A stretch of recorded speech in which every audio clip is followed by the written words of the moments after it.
coming out to Durham, North Carolina? About Minister Farrakhan. Okay, what do you think about Minister Farrakhan coming out to Durham, North Carolina? I think it's a wonderful experience for Durham and North Carolina Central University. History in the making. It's very positive. You know, we need all our black leaders to get together, try to just, try to do what's right. But today I'm here to just listen to the word. Well, I think it's great that he took the chance to come here to North Carolina. Last I heard, he was here in 1988. And I think this generation needs to hear him, especially now in this time and age. And I think he'd be a positive force. Well, I think it's really an inspiration that a spiritual leader is coming here to bring a message to the black man in North Carolina, because we are truly God's. We're chosen. We are the very essence of civilization, and the source of why we are living is to bring forth freedom and justice for all men here in America. And it's a pleasure to meet and hear Minister Farrakhan. I think it was a positive move, as the brother said. I've seen the brother on TV a couple of times. I've always said if I ever had the opportunity to come and see him, I was going to come and see him. He speaks for me as a black man. Thank you. Mm-hmm. You, my brother? I feel that he shares a positive message towards the people in the community, especially Durham, North Carolina, and all communities elsewhere. I think it's going to be great.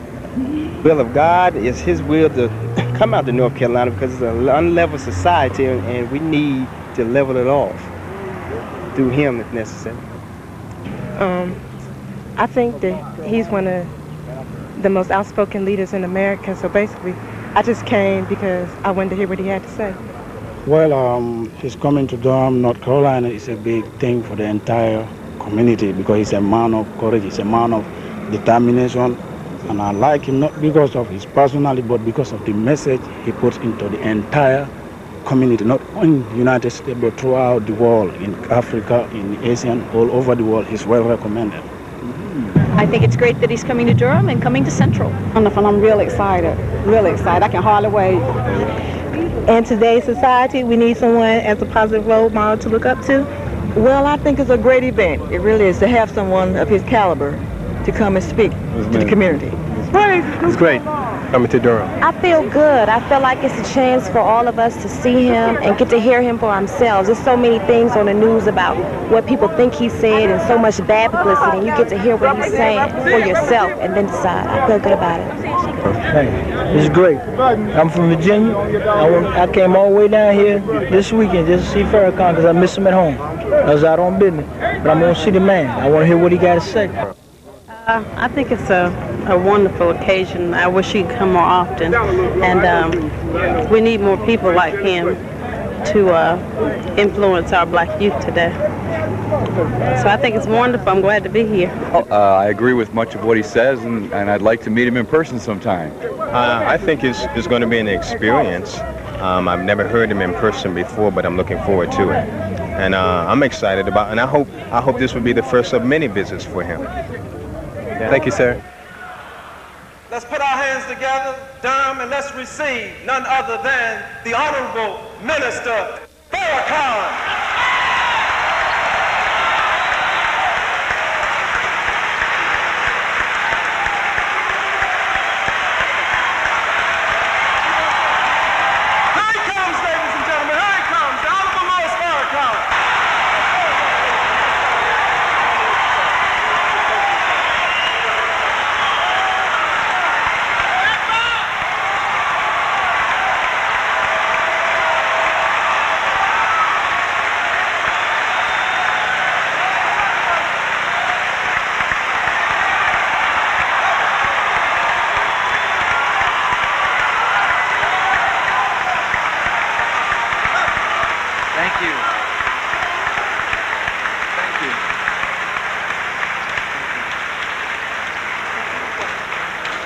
Brothers and sisters, thank you very much. Please be seated. I realize that it's very, very hot in here, so I want to get right to the point. In the name of Allah, the Beneficent, Merciful, the one God, to whom all praise is due, who came in the person of Master Farad Muhammad, the great Mahdi, and we thank him for his coming and raising among us a divine leader, teacher, and guide, the most honorable Elijah Muhammad. To our dear local minister, where's our brother? Minister Ray, I want to thank you and all of the brothers and sisters here in Durham and Raleigh and surrounding areas for making this night possible. If he didn't invite me, I don't think I would have been here. So thank you, brother. Thank you. Thank you, sir. God, welcome. Thank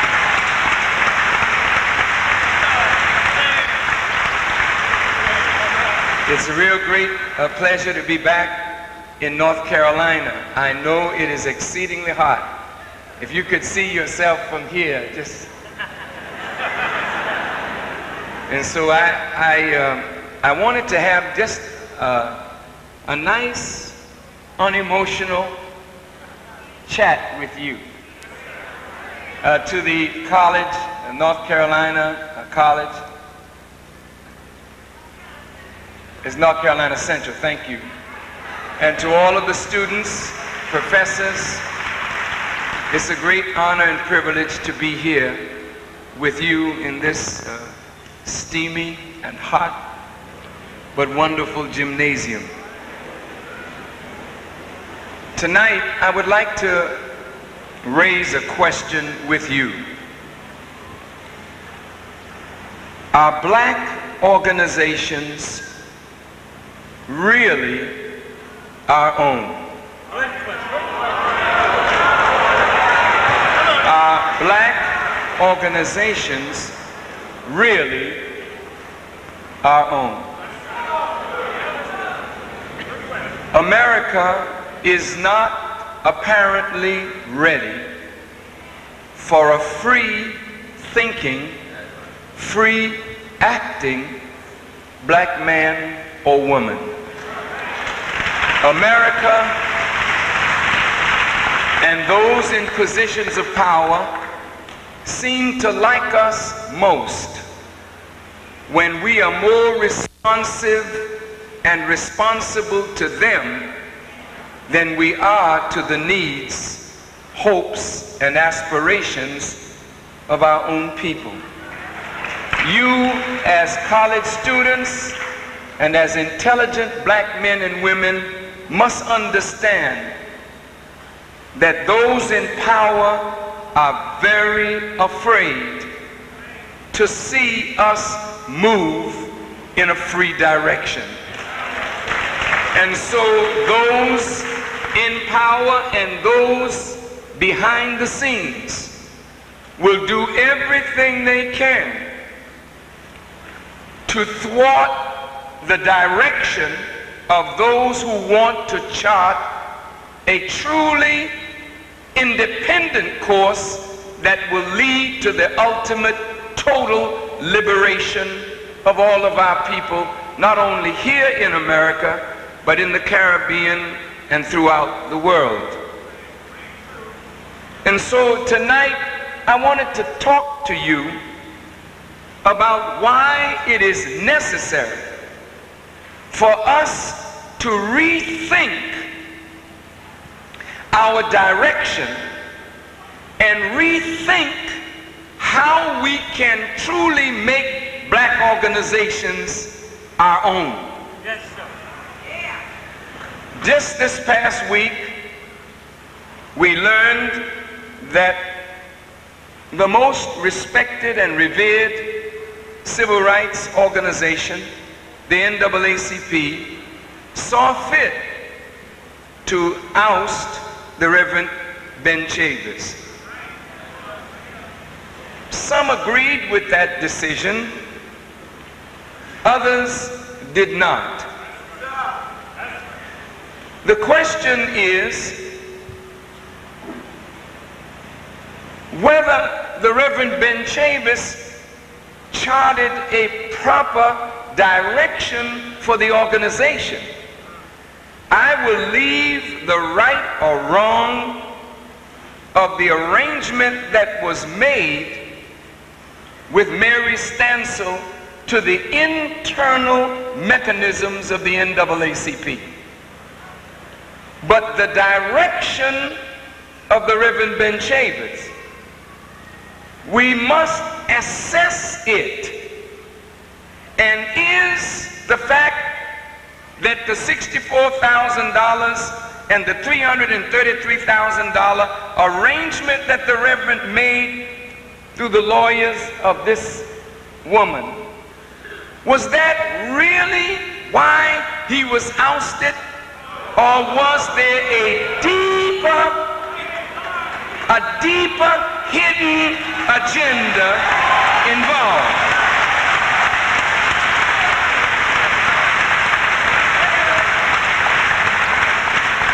Now, personally, I owe a debt of gratitude to the NAACP. And every one of us in this room, whether we are members of the NAACP or not, owe a debt of gratitude to this organization. Because without this organization, and what this organization with other civil rights organizations did, we would not have the measure of freedom, and I put that in quotes, that we have today.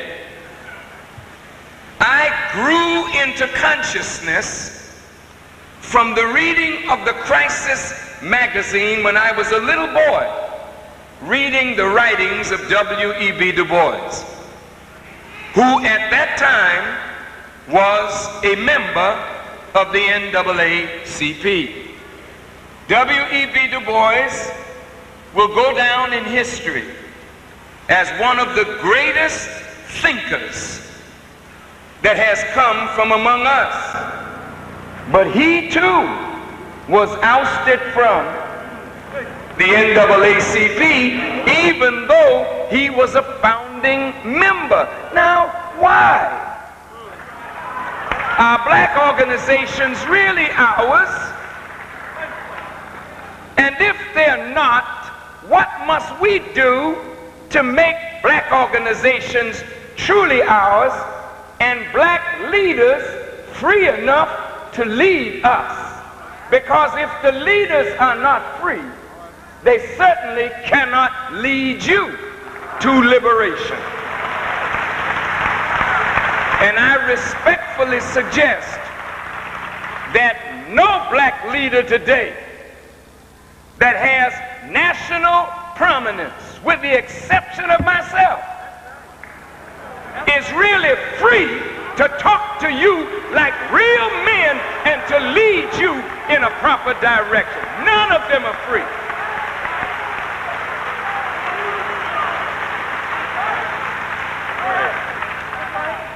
Brilliance is not freedom.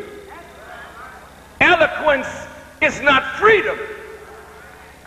The ability to speak to the hurt of your people without looking over your shoulder, wondering whether the former slave master is approving what you say. That is to be free. And I stand before you tonight a free black man who has not to worry about what anybody thinks about what I say.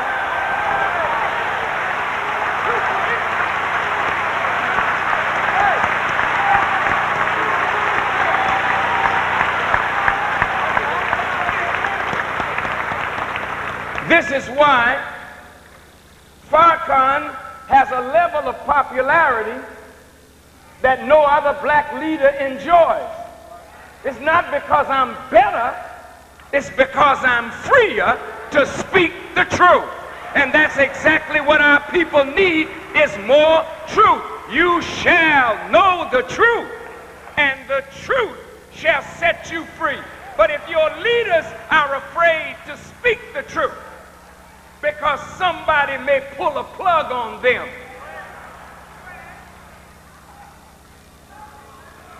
if our preachers are afraid to preach the truth for fear of downtown putting pressure on them, then these are unfit leaders that must be exposed and pushed aside.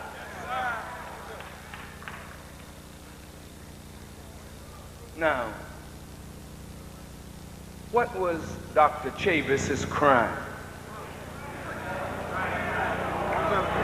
Since the founding members of the NAACP were black and white, Jewish and Gentile, Christian and Jewish, there was in the beginning an idea of a multi-racial unity to work for the benefit of people of color. Not people of color that have college degrees alone. Not people of color of scholarship. Not a middle-class elite group. But it didn't say that. It said a national association for the advancement of people of color. Not some, but all. Is that correct? However, in the original charter, there was no mention of economic development for black people. And without economic development, social freedom only leads you to spend your money where other people benefit and you may or may not. Now, when I went to school here in North Carolina, yes, I came to North Carolina with a purpose in mind. I wanted to experience what my brothers and sisters in the South had experienced all their lives since I grew up in Boston and segregation was subtle. I wanted to go where it wasn't subtle. So I came here. And it was not subtle, brother.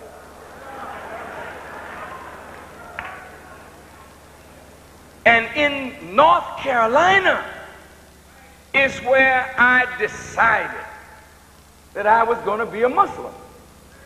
I wasn't interested in changing my religion from Christianity to Islam. I grew up in the church. I loved the church. But the church was not addressing the needs of liberation at that time. So when I heard the Honorable Elijah Muhammad and Malcolm X, I knew it was only a matter of time before I would make a decision to join them. And in order to join them, I had to change my religion. So when I changed my religion, I became a Muslim, grew up as a Christian. Well, all of a sudden now, I became interested totally in the liberation of our people. But I saw in education a sickness that our black colleges and universities, like our black organizations, are controlled from outside.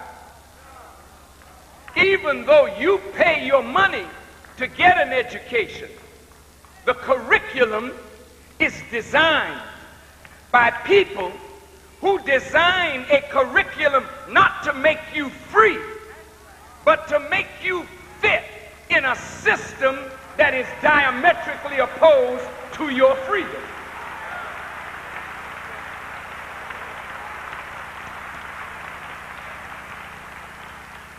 From the teachings of the Honorable Elijah Muhammad, I looked at black colleges because I was a member of one. And I saw the sickness in the colleges, the moral lapse in the professors that would have sex with the young girls to give them passing grades that they may go out and teach our children what they were not truly qualified to teach. This was before the decision in 1954 to integrate the schools. But in the 60s, these colleges became the hotbed of black dissatisfaction, dissent, and revolution. So now, white folk who wanted us not in their schools, so that's why these schools were set up, now all of a sudden want to break up these schools because too much black thought is coming out of the black college and university system. Somehow, a disease has gotten into the college system. A virus has gotten into the computer that makes them not able to compute what you're going to be like after 4 years here. Because there's new thinking now generating on the college campuses. And that new thinking is to break free and to do constructive things for the advancement of our people. Black organizations were set up to advance us socially, to break down social barriers, not political barriers, not economic barriers, but social barriers. However, black folk got interested in politics. Then we started seeing black mayors, black state senators, blacks on city councils throughout America, black sheriffs, but we still weren't free. Now, we always have been in the church ever since white folks said it was not incompatible for us to be slaves and Christians. That's not what Jesus said. That's what white folks said. I'm going to say it again. I don't want you to be angry with me. But white folks who claim that God is love and Jesus paid a price for our redemption, these same folk held us in slavery. And then when they made us Christians, they would not allow us to worship with them. Let's talk a minute.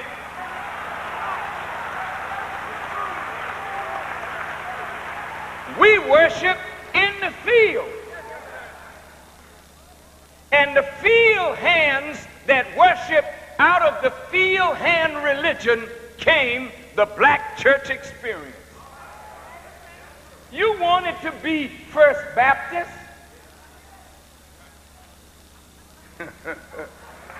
But they didn't want you as a First Baptist, so you became Second Baptist, Third Baptist, Shiloh Baptist, Mount Calvary Baptist, because you knew you were being crucified all along the road. You wanted to be a Methodist with the white Methodists, but they didn't want you. They were Christians. They said God is love, but that love never extended to black folk, Native Americans, Hispanics. So you had to leave the Methodist Church and form the African Methodist Episcopal Church.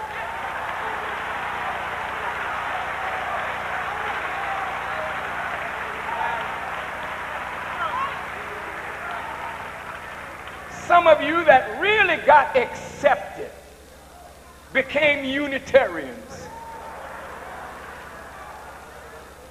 Some became Lutherans. Bless your hearts. And there you were washed white as snow. So your God was white, your heaven was white, your Jesus was white, your angels was white, and you were black still trying to fit in. And haven't quite made it yet.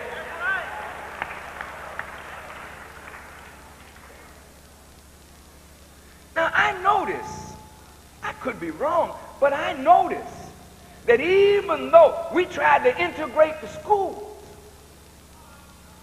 which are more segregated today than they were when Dr. King was here, but Reverend, you have never tried to integrate the church. You still the pastor of a black church. Talk to me. You may have one or two whites in there singing in the choir, hitting the tambourine off beat.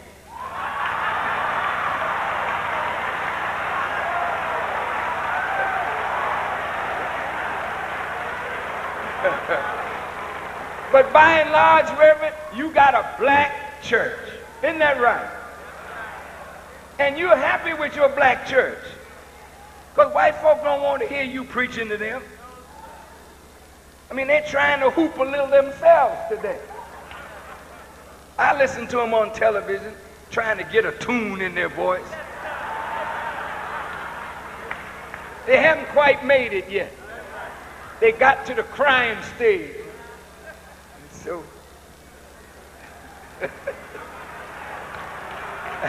our friend in Baton Rouge, he just break down and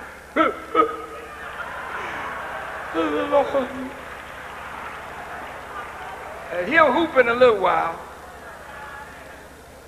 I'm not really trying to be funny. Because if it weren't so tragic, it would be funny. But the tragedy is that we are 20th century slaves moving into the 21st century, not yet free. That bothers me. Does it bother you? Very good. So here now, we have a revolt in the black church, a revolt in the black college. Because now the black church is teaching a black theology. Bishop Stallings has broken from the Catholic Church and now has set up Imani temples. I went to a Catholic church recently, a white pastor, who's one of the best white pastors that I know. He has turned the Catholic Church and the Catholic service into a ritual of black culture. Instead of coming in to the organ with a, dirge-like thing, he got African drums, and they come down the aisle, burning the incense. I said, whoa, man, this is a change. I looked up, and there was a huge picture of a black Jesus. I said, whoa, somebody's getting the message. There's a revolt now in the church, in the school. The idea of Caucasians is, how can we keep control of it, keep a lid on it? Don't let it go too far. Don't let it go too fast. Because if they get free, they might change America completely and go on to change the world.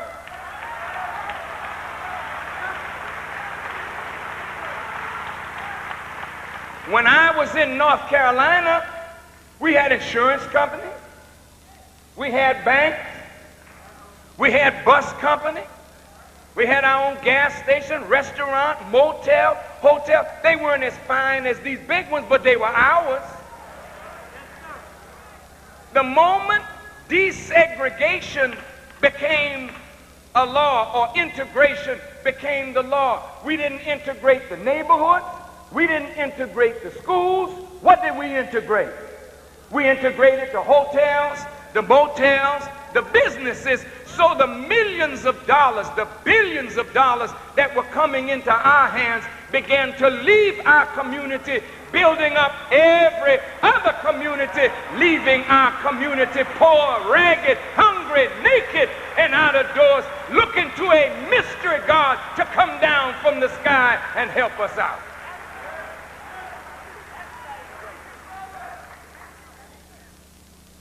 The white Masons stayed in their Masonic temple.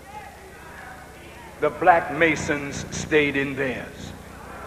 The white Shriners in their temple. The black Shriners in theirs. The white church is pretty much still the white church. The black church is pretty much the black church.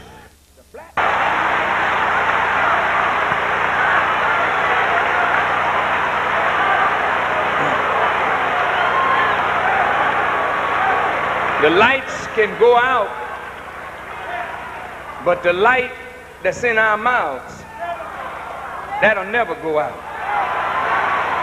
That light will keep the lights burning forever in our heads and in our hearts. So, brothers and sisters, from 1954 to 1994, 40 years have passed. Schools are not integrated. Church not integrated. Temples of the Masons not integrated. You got white elks and black elks. You got your sororities and fraternities and they're black. They got their sororities and fraternities and they're white.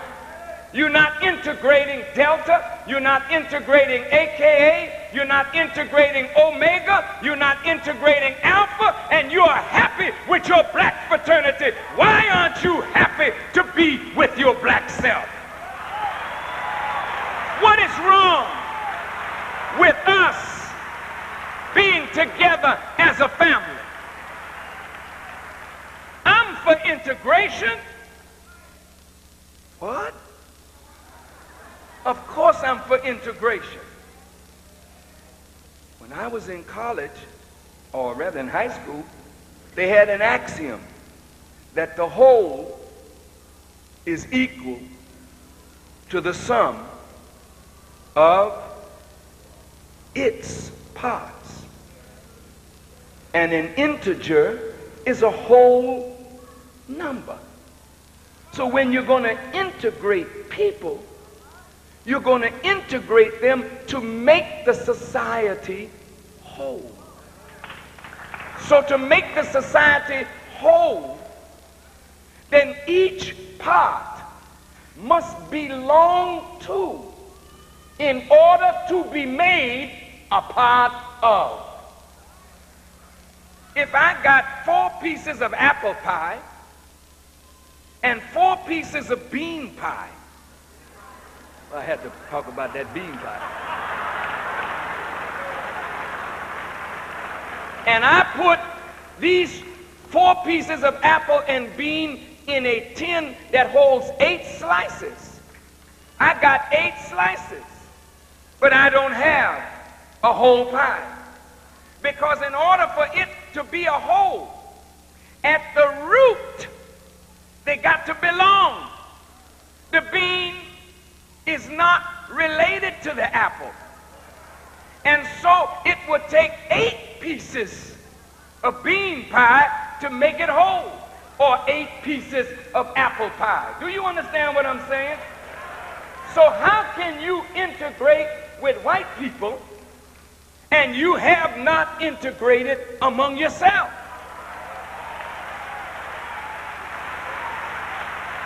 And if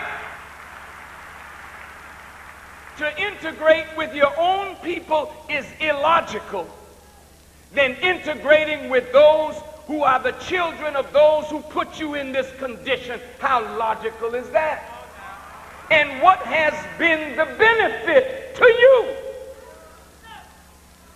Since integration, you lost your businesses. And right now, you are a dependent group. You say, I don't believe in welfare. NAACP, the Urban League, our welfare organization. I know you don't like that. You don't even have to applaud. But I'm going to prove exactly what I'm saying. You got black people who have been on welfare for 3 and 4 generations, and they have what you call a welfare mentality. What about the NAACP? What about the Urban League? What about your black organizations? They are nothing more than welfare recipients, and if white folk cut them off, they don't know how to survive on their own. That's not freedom.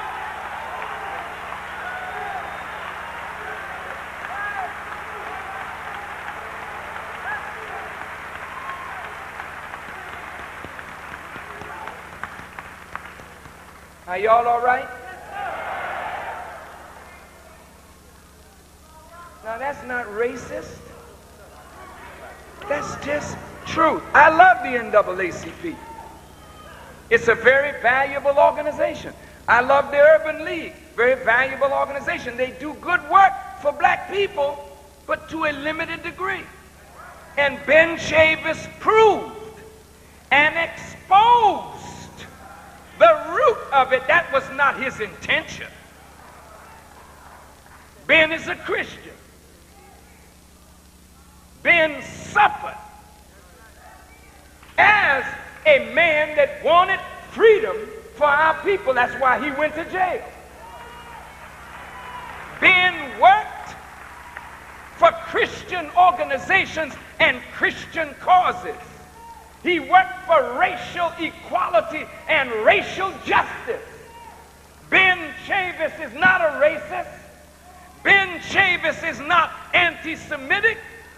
Ben Chavis is a black man who feels the pain and hurt of his people. He's traveled all over the world. He knows what black suffering is. So when he was voted in as the executive director of the NAACP, he decided to help the organization to chart a much bolder, more progressive course that would be in the best interest of all of our people. Now listen to me.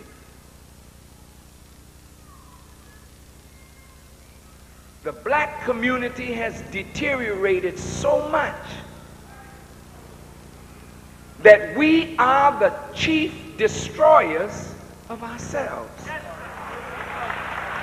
We have become the #1 rapers, robbers, killers, abusers of ourselves.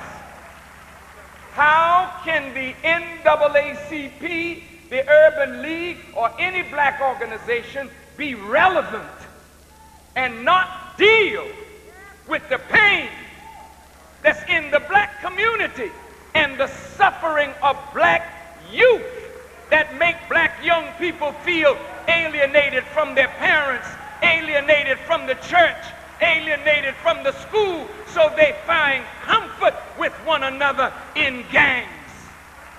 Now the gangs have been fed guns and drugs. If the NAACP is for the advancement of people of color, how can we advance unless we solve the critical problem of gang violence, abuse, joblessness, and political weakness within our own community? How can we advance unless we truly examine the educational system and try to make it relevant to our needs? So Ben Chavis saw a lot, and he tried to make the organization reach out to members of our own community. You say, well, that's not within the purview or the tradition of the NAACP. I disagree. It's proper for Ben to reach out to me I'm a member of the black community. I'm a person of color. I'm concerned about the suffering of black people. Why shouldn't the Reverend Chavis say, Brother Farrakhan, can we put our heads together along with other black leaders to come up with a solution to the problems of our people? The moment Ben Chavis said, I would like to call a summit, that day was the beginning of the end for the Reverend Chavis.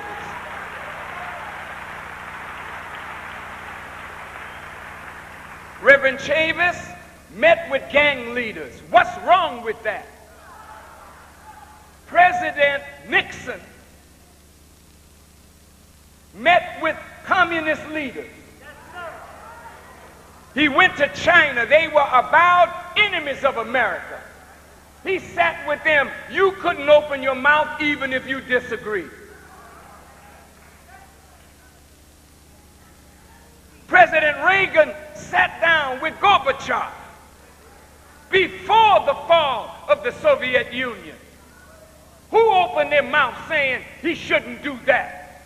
Because their philosophies were different. But the moment the Reverend Chavis wanted to sit down with Louis Farrakhan, whose philosophy is different, but we are not enemies. We are brothers, members of the same family, sufferers of the same condition. We couldn't meet.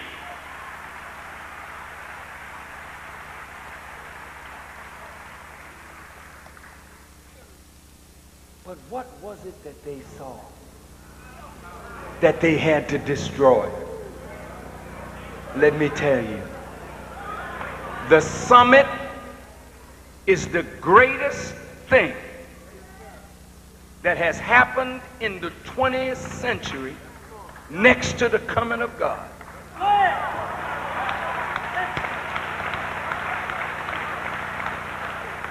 Because you tried everything else. You sat in, you kneeled in, you waded in, you rolled in, you crawled in, you prayed in, you slept in, and you're still out.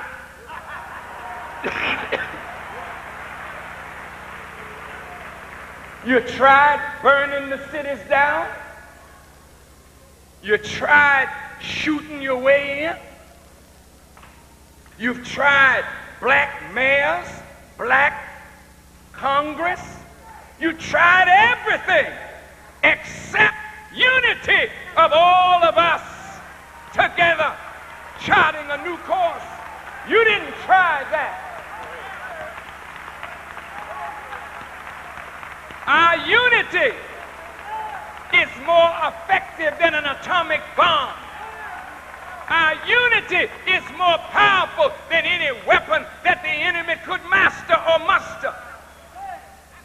And when Ben Chavis said, we want to call a summit of all black leaders and black organizations to discuss the life-threatening issues that face our community, what well-meaning white person should say that shouldn't happen? I mean, if you got any kind of heart for us, if you got any good in you at all as a white person, why should you oppose members of a family coming together in spite of their differences to try to heal the condition of our own community?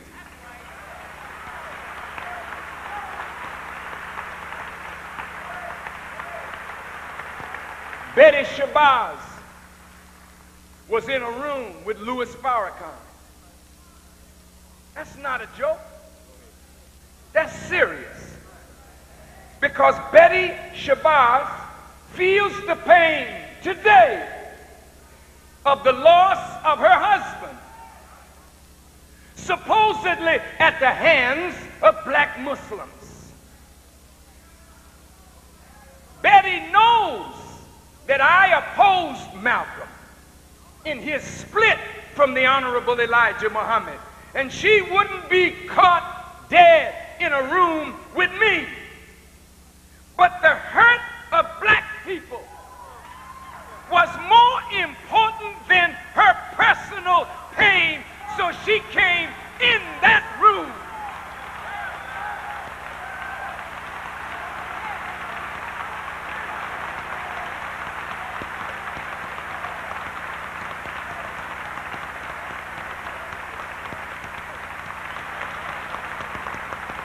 Some of the most brilliant scholars in America were in that room.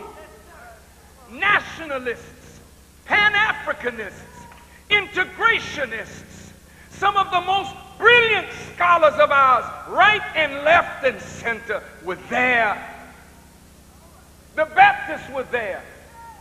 The Methodists were there. The Church of God in Christ was there. The Masons were there. The Elks were there. The dentists, the doctors were there. The lawyers were there. And Muslims of every stripe were there.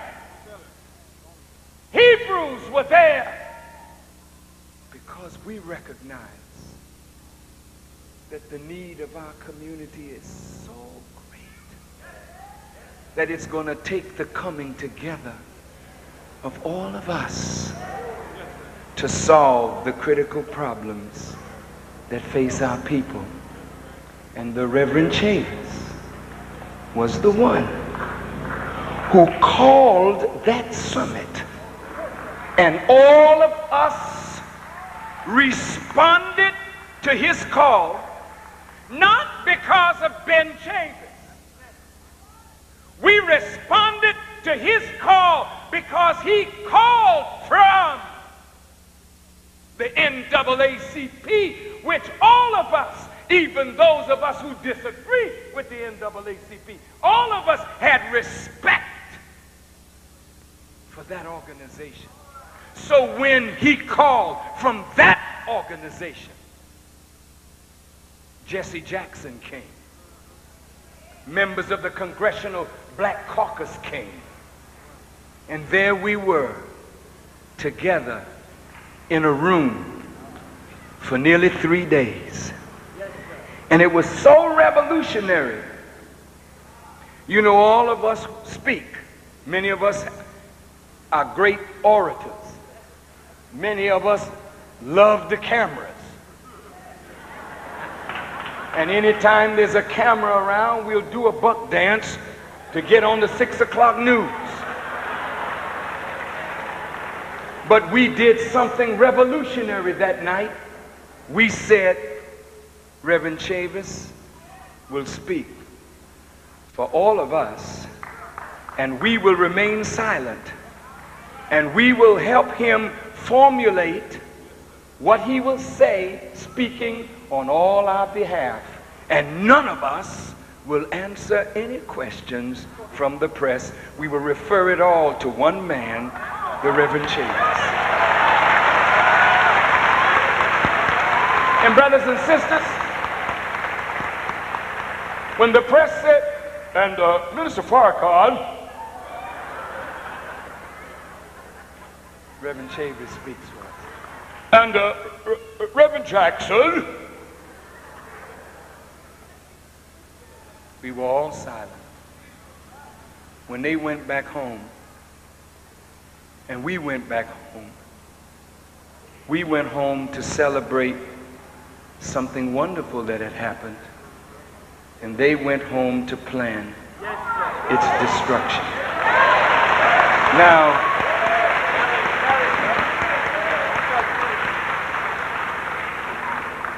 what did they see?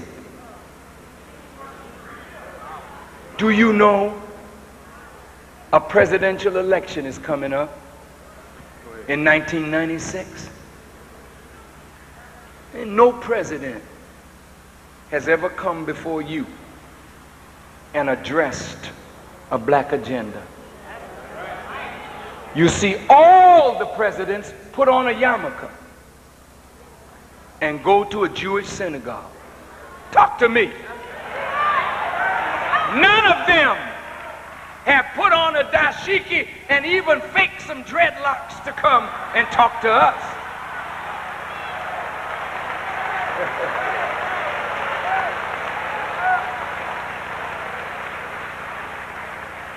And none of us have ever presented to the Republican Party or the Democratic Party an agenda for our total community and held our vote back unless they addressed that agenda. None of us did that. But Jews would ask the president, what is your feeling about the state of Israel?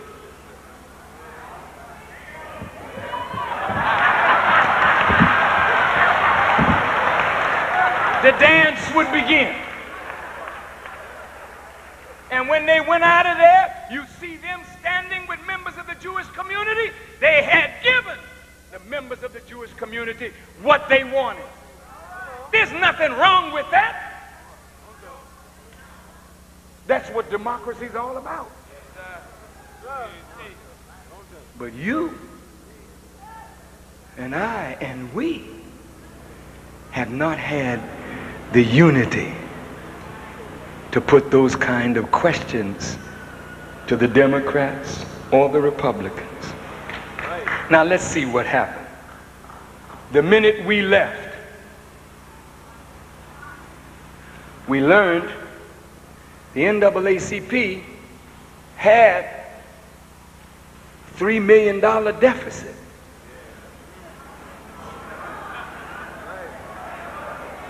We learned the Ford Foundation had offered $500,000, gave $250,000, and held $250,000 back.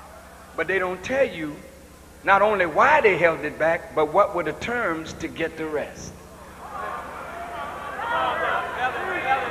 The leader of the Elks just came to the summit. And I heard that Pepsi-Cola said, we're not giving you, the Elks, what we had promised. I said, Pepsi-Cola? That's the right thing, baby. It may be the wrong thing, baby. You didn't know about this. I would never have known if somebody within the Elks didn't tell me. And if I'm lying, then they lied to me.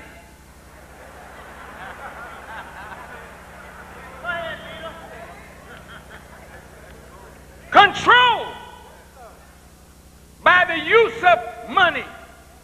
How many of you mothers on welfare, if they cut you off, how would you feel? They got welfare reform. If they reform it to the point where you don't get your check, maybe you think twice about whatever they want.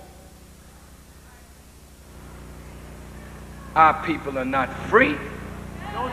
They're bought and paid for. All these rich brothers and sisters in sports and in entertainment, you all want to be like Mike. Because Mike got money and Mike has endorsements. But at what price? Can Mike come and stand up for the cause of the hurt of his own people? Can Mike speak out? What will Nike say if Mike speaks out? What will Wheaties say? O.J. Simpson didn't ask to be no hero. O.J. Simpson is just another black man who ran balls well. So what the hell is that to make somebody a hero? some dogs out there that can put balls in a hoop and don't miss one time. They ain't no hero. They're not on no Wheaties box.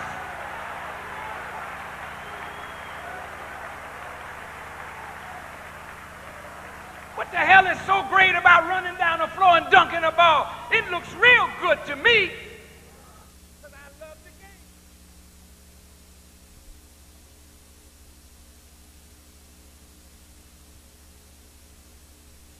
Great about running down the floor and dunking a ball. It looks real good to me. Because I love the game. But I can't make that man no hero. Heroes are those who plot the course of nations, who change reality into something good for our people. The history book will never write about Joe Louis or Sugar Ray Robinson or Jesse Owens. They will be relegated to sports history, but never to the real history of a nation.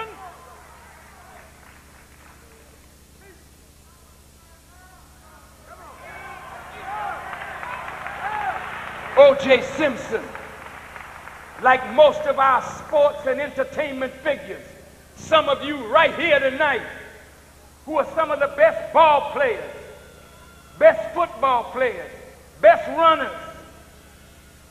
But what you're gonna do when 32 comes and your skills begin to diminish and you just got out of college playing ball and the white lady, meaning cocaine, starts knocking at your door because you got a little money, but you don't have any spiritual substance to keep you balanced in a crazy world.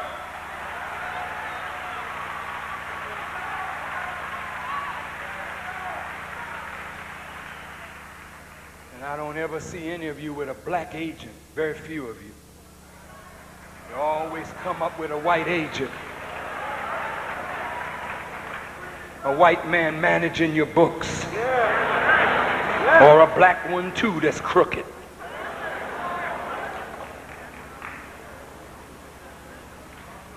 So the great Sammy Davis had to die poor, broke, owing the government money.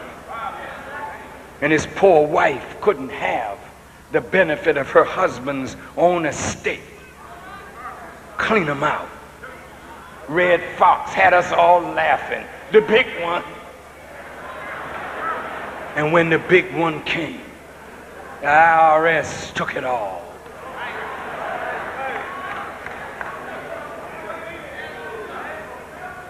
All our leaders in sports and entertainment locked down by a wicked cabal of bloodsuckers of the talent and vitality and strength of those who could make a difference. Now you can call that anti-Semitism if you want, but I call it truth of some bloodsuckers that won't let my people go free.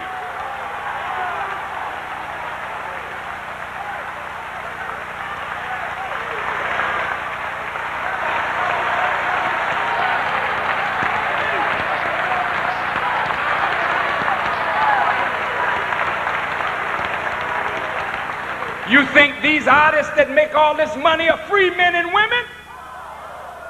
They're minstrels from a plantation. All your black sports figures are pieces of meat bought and sold but not free. Black newspapers enslaved. Black magazines enslaved. Black radio stations enslaved, black television enslaved. Don't tell me I don't know what I'm talking about.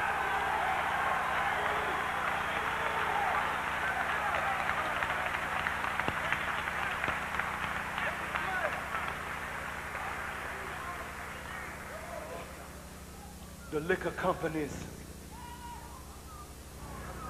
the tobacco companies, that are feeding death into our communities control all black publications. I opened the black weekly newspaper here. It's our voice. It's all we got. But the centerfold is white food merchants. If they threaten to pull that ad out, you can't even print next week on your doggone circulation. You're not free.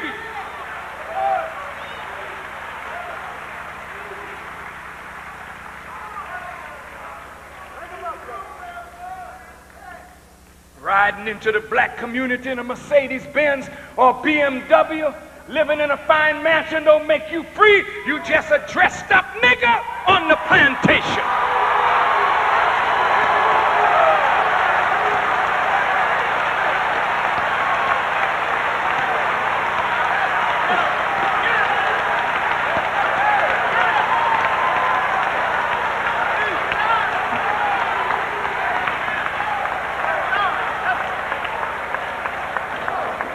College presidents aren't free. Your college president here is not a free man. They want to be free, but they're slaves. PhD slaves. Going to Raleigh, begging for crumbs from the master's table so they can get a new building here and a new building there. Why the hell are we in this sweat box?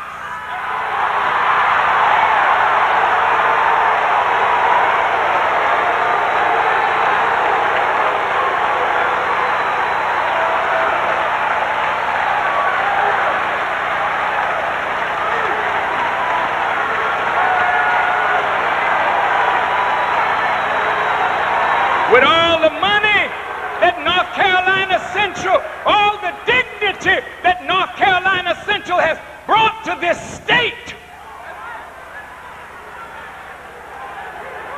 you should be able to have an air-conditioned gymnasium.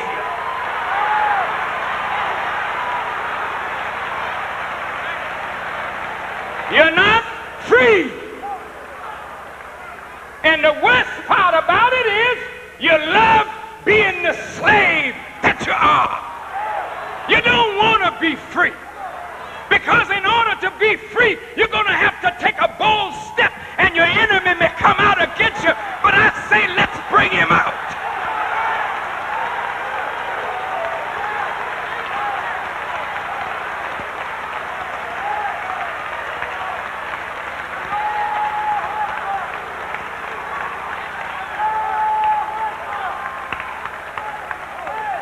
He can't win if we're together. He can win. The summit is valuable. Can you imagine if the summit could just stay together? We could say to Bill Clinton, our brother Bill,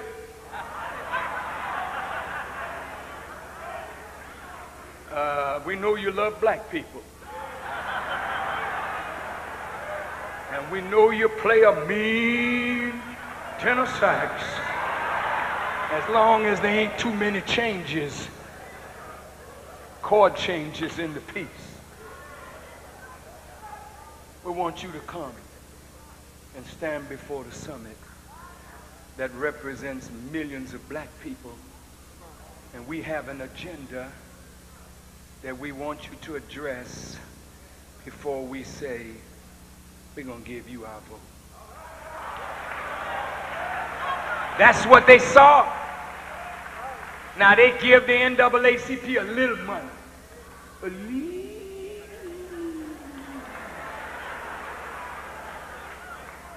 They give the Urban League a little bit of money. They give the Elks or the Masons or the Rainbow Coalition or SNCC or CORE a little bit of money. And they get away taken from us.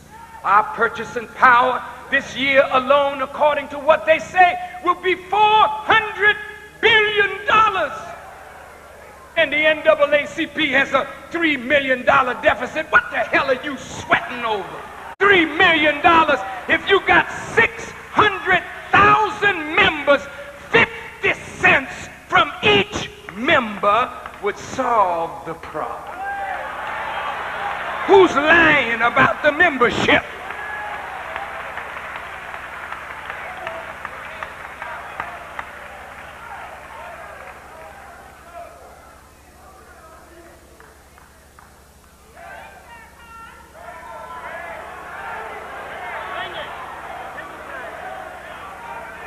Each one of these corporations that are sucking our blood give little, take a lot, and because we're disunited, they could say, even to local chapters, that Ben Chavis is hurting. And so we're not going to give you in Raleigh-Durham the little pittance that we give you, unless there's a change at the top. Evidently, they thought they needed it. They really don't need it. But because they think they need it, they're enslaved by their perceived need. You're slaves, masquerading to our people as freedom fighters. You're slaves. Disgrace to the word freedom. You're a slave. A saxophone playing, blues singing, guitar plucking, football running, basketball dunking, hurdling giant, but a slave. You're a dentist, doctor, lawyer, preacher, mason, shriner, elk. You're nothing but a slave. You ain't free. You're a Rainbow Coalition leader. You're an Urban League leader. You're an NAACP leader, but you're a slave. And you like it. But I'll be damned, I'm going to point it out all over America.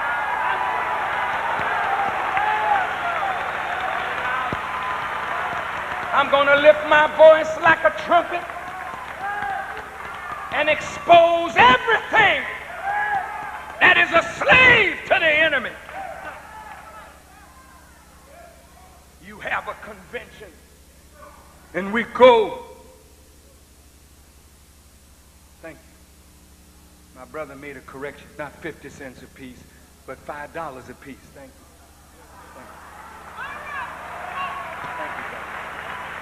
That's right. I don't want to make mistakes because the press will say, the boy can't count.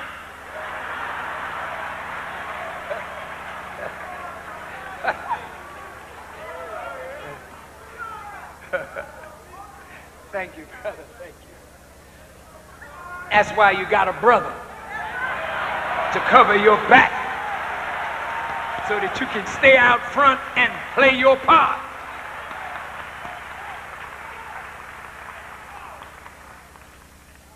That's what Ben Chavis needed. Was some brothers and sisters to cover his back. But when you fear that your little job and your yearly salary might be cut off from corporate America, and this is exactly what went down. The unseen hand was at work. So when the board met, some of them consciously wanted Ben out because they didn't like his direction, but others were forced for expedience to vote him out. And they locked him out. When they voted at 6 that he was out, he had to get all his things out of his office by midnight.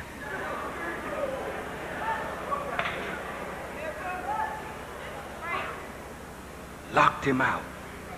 His wife pregnant with twins. Cut off insurance. What was his crime? Oh, you could say Mary Stansel and the money. But we have agreed to help Ben take the money, the $64,000, and put it back so that that will never be a taint on his reputation as he moves forward to do more constructive things for black people.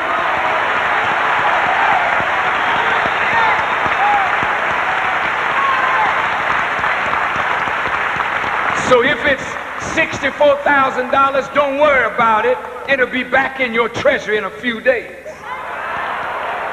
But never again will any black man be in your hip pocket without being exposed. The Rainbow Coalition, Push had a convention in Atlanta. Push is a noble organization with noble objectives. But when you go in, you see signs, Coors Beer. Well, if you pushing to serve or to save, then somebody that you pushing for should be able to back you in a convention. So Coors Beer and Reynolds Tobacco don't have to underwrite a black convention with cigarettes and beer that's killing our people. You're not free. You're slaves. I came here tonight. I got on a plane. I didn't ask nobody for a ticket. I came. I fly where I want, when I want, as I want. I've never asked a white man for a penny, but he will be giving it up soon.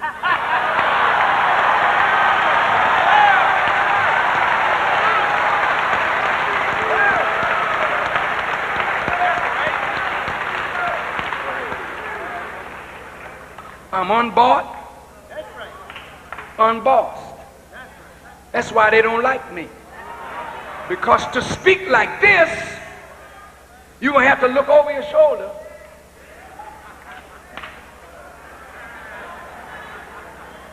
I ain't got no board behind me that I got to answer to. That's right. I'm a free man. And I like being free. You sing that old song. Before I be a slave, I'll be dead in my grave. You just a liar. You don't want to be free. You're already dead. Mentally and spiritually and morally. Laying down in the grave of ignorance. The scriptures say, my people are destroyed for the lack of knowledge. How can they know except they have a preacher? And how can they have a preacher except he be sent? Pharaoh not going to send you a preacher to deliver you from him. God has to send that man.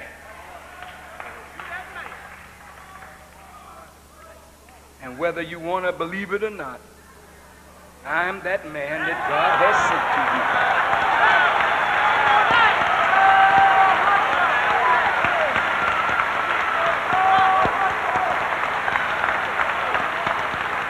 you. You look at me and you listen to me.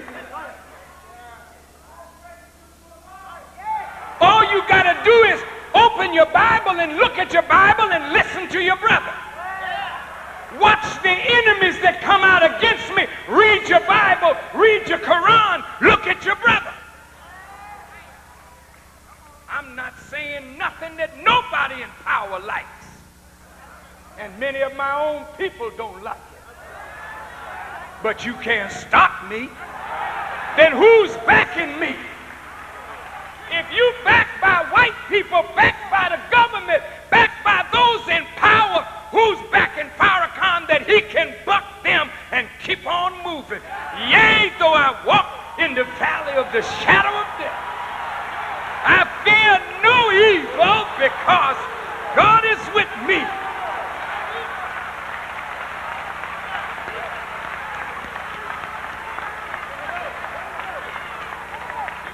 While they're talking about a $2.7 million deficit, the Muslims have already raised between 2 and 3 million, building a project in Chicago that will impact on you in Durham. We're not asking nobody. We go to work with what God has given us, and we talk to you. And if you support us, then we're your servants, and we're free. Oh, Reverend, Reverend, Reverend, you're the freest black man in the community. You should be the boldest spokesperson for the hurt of. You get yours from your congregation.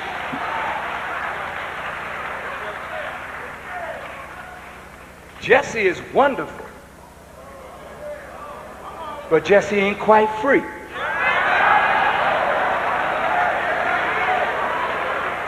If Jesse got totally free, you'd see a monster like you've never seen before.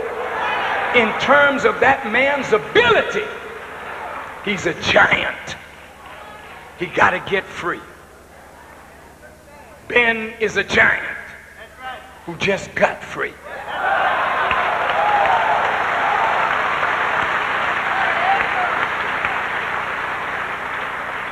Coretta Scott King, wonderful woman, but she ain't free.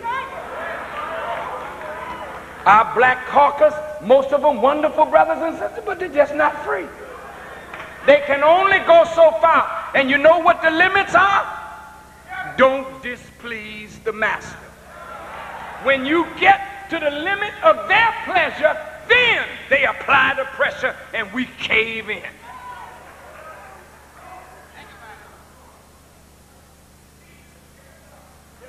And so, beloved family, I want you all to encourage all the leaders to stay in the summit. Because if we stay together, I guarantee you, before the end of the century, you'll have a measure of freedom that you never had before. I'm going to show you how it can happen. This is in my conclusion. I don't want nobody to move. Yes. All of us together represented nearly 20 million or 25 million of our people. All of us that were in that room. We proposed an African American Development Fund. It was adopted. Suppose you trusted us enough, 30 million people, to sacrifice $10 a month into a national treasure. Just think about it. 30 million, $10. That's 300 million in 1 month. In 3 months, you're right knocking at the door of $1 billion. 4 times 3, that will be nearly 4 billion in 1 year. Can you count? I'm counting now. I'm counting. Let's count together. Come on. 4 billion in cash. How do you leverage 4 billion, and what can you purchase with 4 billion in cash? See, now we talking business. You want to buy CBS? You want to buy NBC? You want a network? Stay together. Look now, that's 1 year. Let's do it for 2. Let's do it for 3. Lord, that's 12 billion. Ooh, doctor. Now what you gonna do with your money? Tell me that now. Because I know you leaders, y'all like them Cadillacs and BMW. I already got it, baby. I don't need it. I live very well. I don't need to rob nobody. And we're going to make sure that they don't rob. Go ahead. That's right. That's right. Our law says if you steal, we cut off your hand. We're tired of seeing black folks' hope dashed with crooked leadership. So don't worry, we'll have a code of ethics and morals among the leaders, which we worked out. That's right. Make it plain. Oh, we love this kind of unity. Now look, one of the first things you got to do to free yourself is to take your mouth out of the kitchen of your enemy. Yes, sir. Who's raising your food for you? How they raising it? You dying from cancer and every kind of disease you can think of, and it's what you put in your mouth, what you drink, and what you're breathing. Everything has been poisoned. We got to go back to the earth and do it right.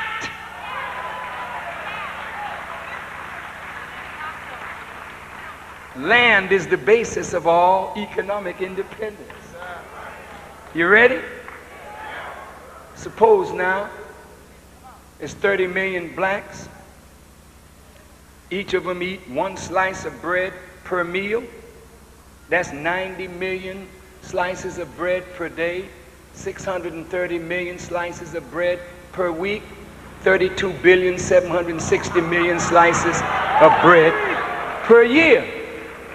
How much land must we have under wheat cultivation to give all our people their daily bread?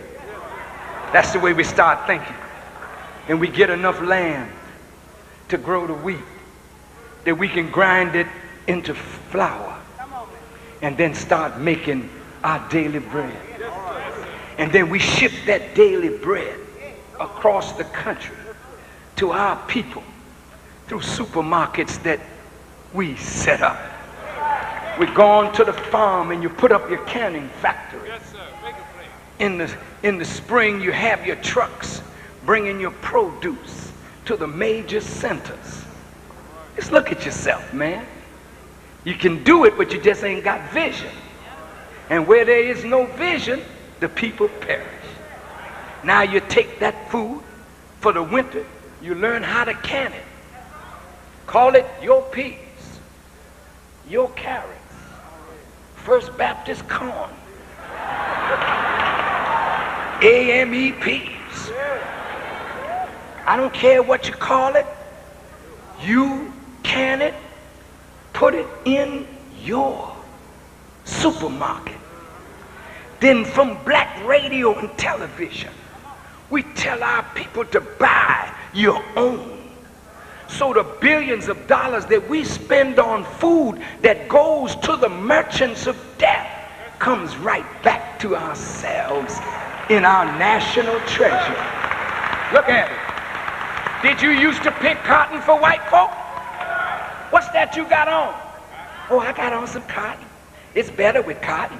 Cotton is nice. You got on cotton underwear, cotton shirt, cotton slip. You picked cotton and ain't making nothing from what you picked. Now you buying somebody else's style. A freak designer got you with nothing on, paying all this money for half a skirt. If you sneeze, your backside is totally exposed.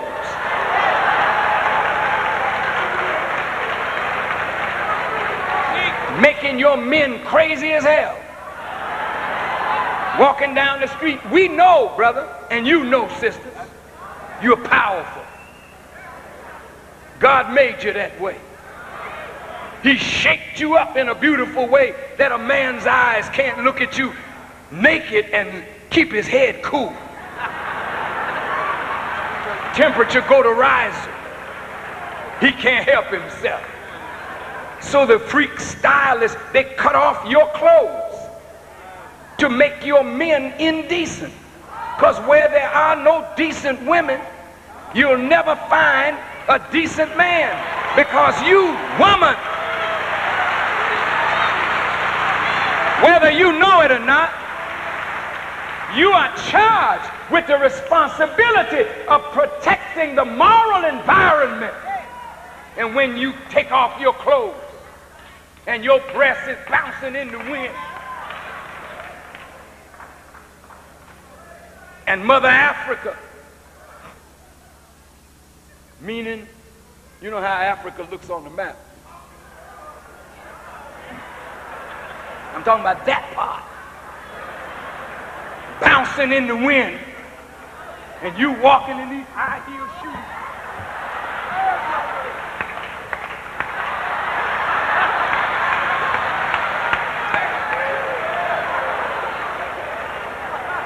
Or you got these pants on that are so tight up in the crotch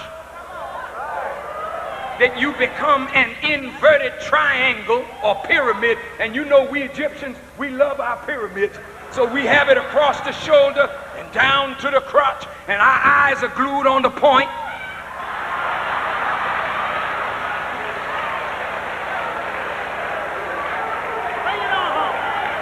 That's why men act like dogs. I saw some brothers standing by a car one day. I was sitting in my car, and a black sister jogged by in a red jogging suit that was so tight it left nothing to the imagination. And that sister was so fine, looked like the concrete rolled up, and said, "Whoa, baby."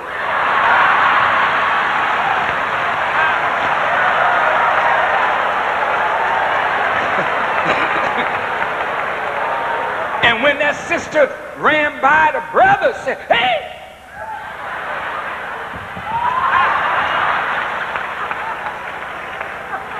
She was that fine. That sister was that fine. And I said to myself, this is why the Holy Quran tells us as Muslims to lower the hem of your garment and cover your adornments. This is an adornment. These are adornments. Your hair and its beauty is an adornment. If you want to keep a man's mind focused right, you got to cover the adornments. But when you uncover, that's when you discover the animal instinct in the male.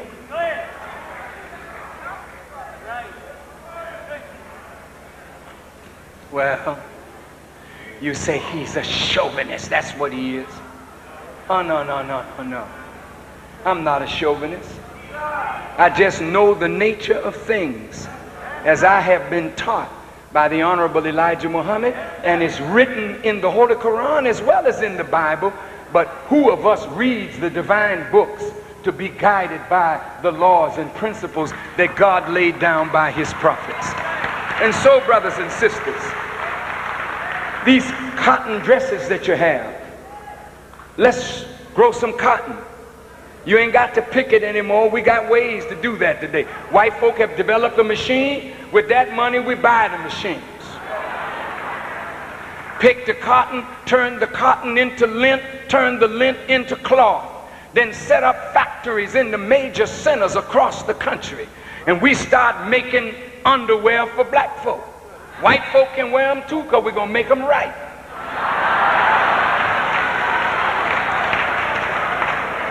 Then all the money we spend for underwear, spend it with yourself. All these sisters buy sanitary napkins. We don't have one sanitary napkin factory. You all got Huggies and Pampers and whatnot on the babies. Where's our factory? It won't happen until we come together and raise the money and pool it and then pick the brains out from all of our universities and colleges and put them to work, then you get your television stations and networks. It's all within your grasp. You just need the vision. Now look at where you live, in the ghetto. All these buildings torn down, boarded up. With that kind of money, you become a developer. You buy up your neighborhood. Then the gangbanger can use his AK-47 to protect what he owns. Oh, I didn't see you applauding on that. See, white folk got sense. When they make something and own something, they try to protect what they own. That's why they set up police force. It ain't for you. The police force in the black community is a containment force to keep your madness in your community and let it don't spill over in the white community. Do you agree with me? They don't stop no crime in the black community. They're not there to stop the crime. They're there to contain it and profit from it and keep it from spilling over into the white community. But in that day, you police your own. The man got a thing to say about it. State legislator, you ain't got nothing to say. When we come with that kind of unity, we'll tell you, this is our community. We'll police it from now on. Thank you. And some of the tax dollars that we give for policing, you put it here. You doubt it? Come together in unity, and I'll show you how to do it. You see Pepsi? We go to Pepsi one day, just from the summit. Pepsi, we noticed you pulled back your donation from the Elks. Well, we want you to give them their donation. But we don't want no donation. You see, 2 or 3 bottling companies in the hood. Not for us to work, but for us and you, since we give you so much of our money. Us and you gonna own it jointly. Well, no, we ain't gonna do it. Fine, baby, it's all right. Everybody! Pepsi ain't the right thing no more, baby.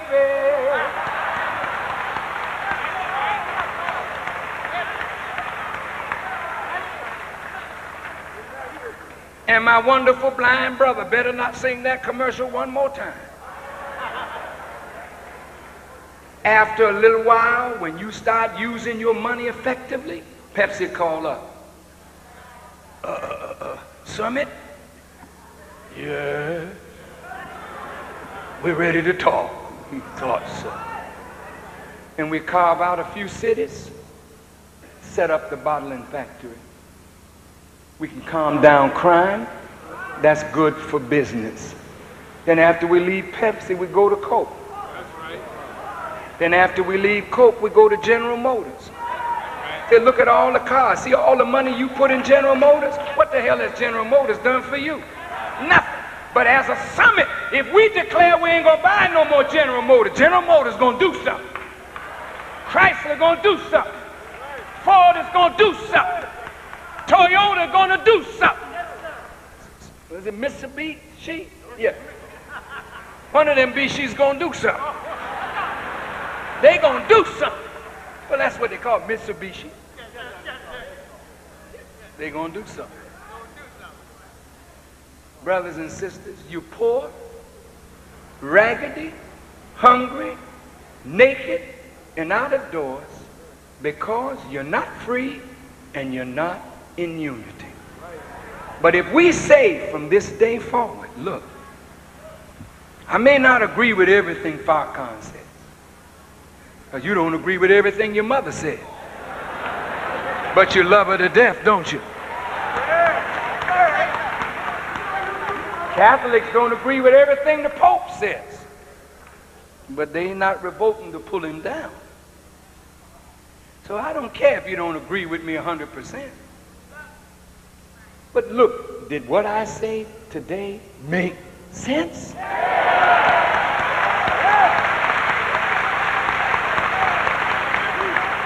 Then shouldn't we urge our leaders to stay together? That's what you can do. The NAACP, as I told the Reverend Chavis, I called him the night that he was about to be ousted. No, I think he was already ousted. And we talked on the telephone. And I said, Reverend Chavis, no one man is bigger than an organization.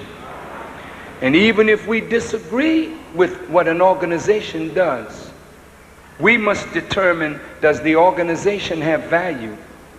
And so we should never do anything to destroy organization just because we're in disagreement with something that it has done. We want to keep the NAACP, and we want to make it stronger and stronger, more efficient and effective, and a voice for our people. But in order to do that, you got to take it over. And the only way you can take it over is if our money supports NAACP. Yes, sir. If our money supports it, then we can say who sits on the board, and we can tell the board what our feelings are, and the board will become our servants and not the servants of corporate America. It's the same way with the black press. These are wonderful brothers and sisters. If we didn't have the black press, we'd be out of here. But we can make it more free. Every time you got an advertising dollar to spend, spend it in your own newspaper so that the black editors and owners and publishers feel I'm supported by my own. Then no outside force can begin to dictate the editorial policy of your own newspapers. It's the same. It is the same with your black politicians. Hardly any of them are really yours. You vote for them, but somebody else pays. Vote, not always in our interest, but in the interest of those political action committees that fuel and fund their campaigns. It's on you. So, my dear brothers and sisters, I thank you so much for your kind attention. May God bless you and me to stay together, stay in unity, develop more love for one another, so that in the 21st century we will be able to say, free at last, free at last. We made the right move in 1994 that ensured that we would be free at last. Thank you for listening, and may Allah bless you as I greet you in peace. Assalamu alaikum. Yes, sir. Brothers and sisters, before we leave, Minister Farrakhan would like to close the meeting in prayer. We ask that you hold your places, and then follow Minister Farrakhan's instruction, and we will close out. Brothers and sisters, please, can we pray together? You know, I want to congratulate you. When they showed you on the news, I think it was the 5:30 or 6 o'clock news, some of you were in here in the first seats, and you were doing this. And with nobody in here, but I noticed the more we talked, the less you did this. But it was hot, hot, hot. That's beautiful. You are to be congratulated for standing in long lines and then coming in really a terrible condition and braving it all so we could be together. Thank you so very, very, very much. Now, before we have prayer, brother, would you put that sign up over here? Bring it up here. Next year, we intend to have the largest march on Washington in the history of America. 1 million black men marching on Washington on behalf of our families and our ancestors. Wait a minute. You say, Farrakhan, we sisters want to march too. What's the matter with you? I know that's right. But sisters, all our lives, you have been our leaders.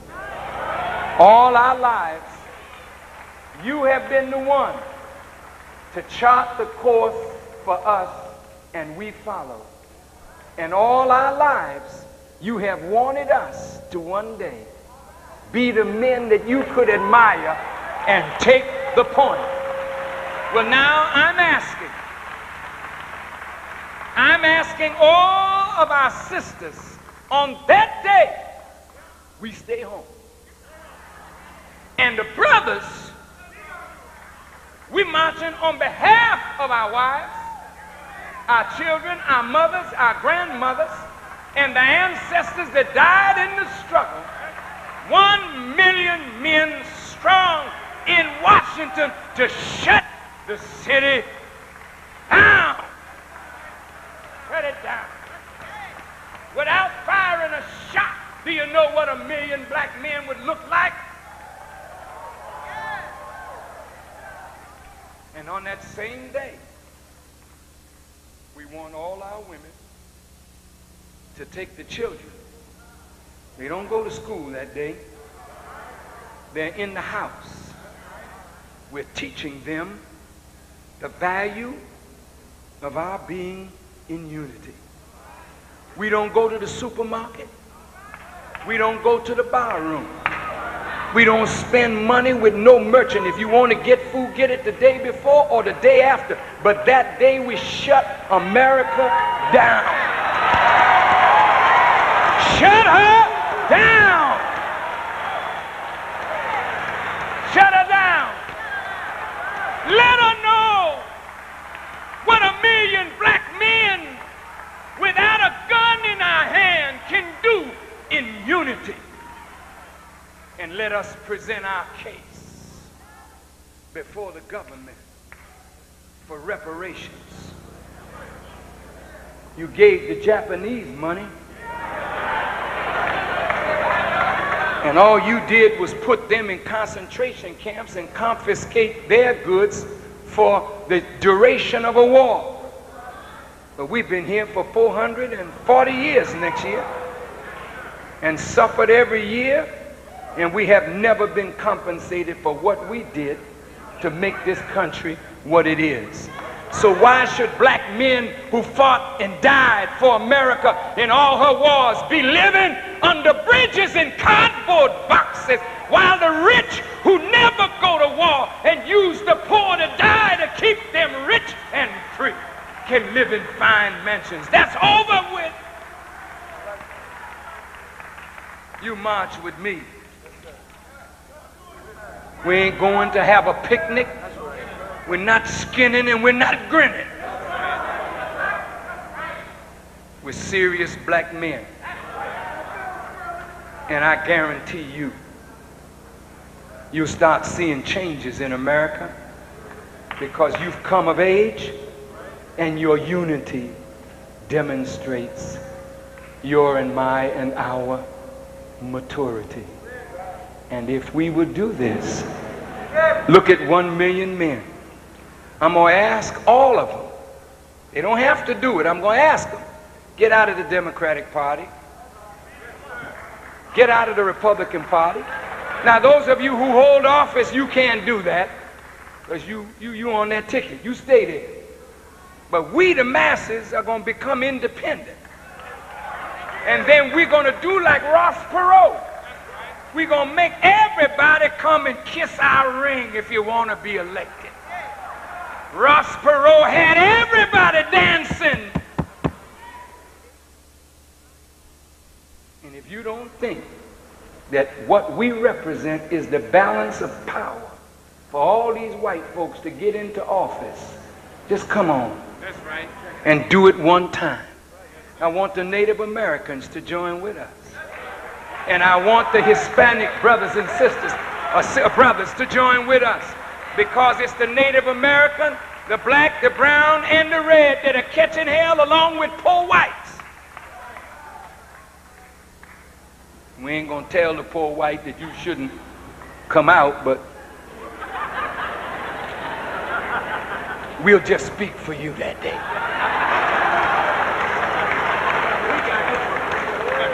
This is something we want to do ourselves. You with it? How many black men would like to be a part of that march? Would you raise your hands? How many sisters would support us if we did that march? Would you raise your hands? We're on the way. Let's pray for Ben Chavis. And we're not going to let him suffer one day. Neither he nor his family. For trying to be inclusive of all of us in a struggle for unity. We praise him for that. We thank him for that. And we will stand with him through this ordeal.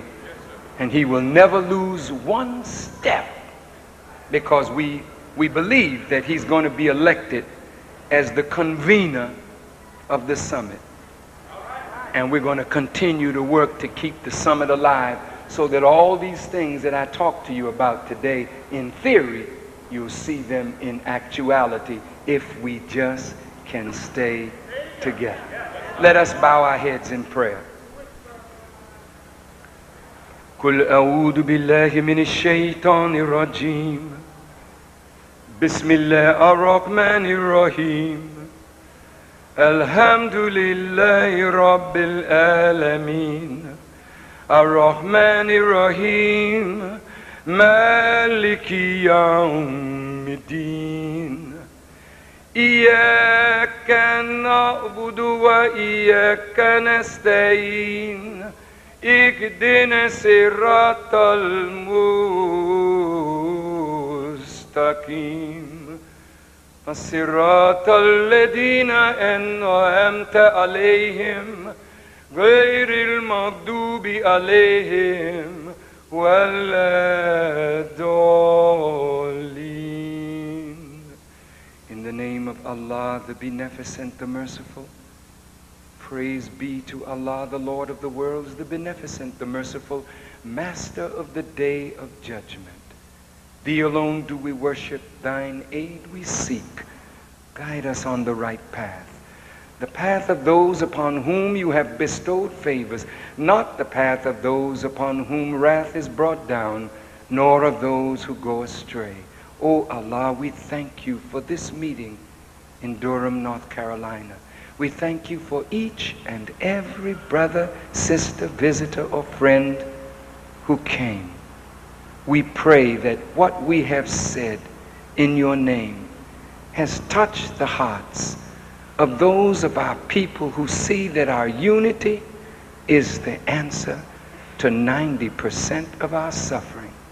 And we pray that from this day forward, we would neither say or do that which will injure our people, but will work to free every leader, every organization, and support them from the $400 billion that you bless us with out of this economy, that together we all will be able to say that we're free at last, because you are the author of freedom and the desirer of freedom for all your creatures, and you will fight on our side against every oppressor, slave master, and slave maker, that all human beings, no matter what their color, their race, their tradition, may be free to serve the one God.